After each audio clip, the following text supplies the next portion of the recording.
কোনো স্বামী আর স্ত্রী যদি বাসর ঘরে 5টি কাজ করে, ওই ঘরে আল্লাহ পাক রব্বুল আলামিন রহমতের বৃষ্টি নাজিল করবে। আয় রোজগারে বরকত হবে, ইনকামে বরকত হবে। আল্লাহ পাক রব্বুল আলামিন ওই স্বামী আর স্ত্রীকে কোটিপতি বানাইয়া দিবে। এই জন্য অনেক স্বামী আর স্ত্রী আছে যার মধ্যে মিল মোহাব্বত নাই, কারণ নবীজির সুন্নাত নাই। যদি আপনি নবীজির সুন্নাহ মোতাবেক চলতে পারেন, আল্লাহ পাক রব্বুল আলামিন ওই ঘরে শান্তি আর রহমত দিয়ে পরিপূর্ণ করে দিবে। স্বামী আর স্ত্রীর ব্যাপারে আল্লাহ পাক রব্বুল আলামিন বলেন, হুন্না লিবাসুল লাকুম আনতুম লিবাসুল লাহুন্না। একে অপরের ভূষণ, একে অপরের পোশাক।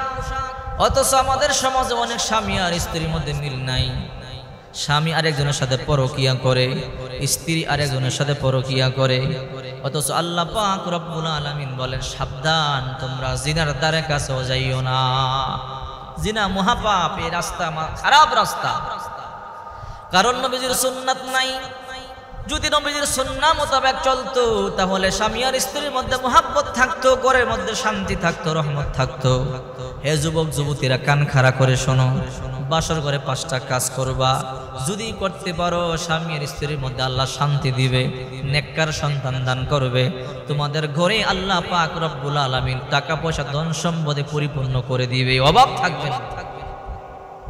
এর মধ্যে 1 নম্বর হলো, বাসর ঘরে স্ত্রীকে ভালোভাবে সুন্দর করে মেহেদি লাগাতে হবে স্বামীকে খুশি করবার জন্য। 1 নম্বর মেহেদি ব্যবহার করবেন, মেহেদি লাগাবেন। হে মা বোনেরা, যখন বিয়ে হবে বাসর ঘরে মেহেদি লাগাবেন। 2 নম্বরে অলংকার পরবেন, যতটুকু সম্ভব হয় অলংকার করবেন। 3 নম্বরে উত্তম পোশাক পরিধান করবেন।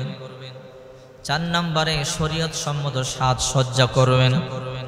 5 নম্বরে স্বামী আর স্ত্রী 2 রাকাত শুকরানা নামাজ আদায় করবেন। 5 নম্বরে এই কাজগুলো করবেন। আরেকটা আমল হলো, বাসর ঘরে সর্বপ্রথম স্বামী স্ত্রীর কপালের চুলগুলোর মধ্যে আলতোভাবে ধরে একটা দোয়া পড়বেন, আল্লাহুম্মা ইন্নী আসআলুকা খায়রাহা ওয়া খায়রা মা জাবালতাহা আলাইহি ওয়া আউযু বিকা মিন শাররিহা ওয়া শাররি মা জাবালতাহা আলাইহি। এই দোয়াটি পাঠ করে স্ত্রীর কপালের মধ্যে একটা চুমা দিবেন। আল্লাহর কসম পয়গম্বর বলেন, ওই স্বামী আর স্ত্রীর মধ্যে আল্লাহ শান্তি রহমত দিয়ে পরিপূর্ণ করে দিবে। যারা এখনো পর্যন্ত, যাদের বাসর ঘর হয়ে গেছে, এখন তারা আমলটা কেমনে করবেন? বাসর ঘর হয়ে গেলে তো গেছি, তারা আমলটা করবেন। এই 5টা কাজ গভীর রাতে করবেন। স্বামী আর স্ত্রী ভালোভাবে সাজবেন, স্ত্রী মেহেদি পরবেন, অলংকার পরবেন, সাজসজ্জা করবেন। এরপরে 2 জনে 2 রাকাত শুকরানা নামাজ আদায় করে স্ত্রীর কপালে এখন চুমা দিয়া এই দোয়াটা পাঠ করবেন। আল্লাহর কসম করে বলি, বাসর করে না পারলেও এখন আমল করবেন। আপনাদের ঘরে আল্লাহ টাকা পয়সা দিয়া পরিপূর্ণ করে দিবে, সুখ শান্তি দিয়ে পরিপূর্ণ করে দিবে।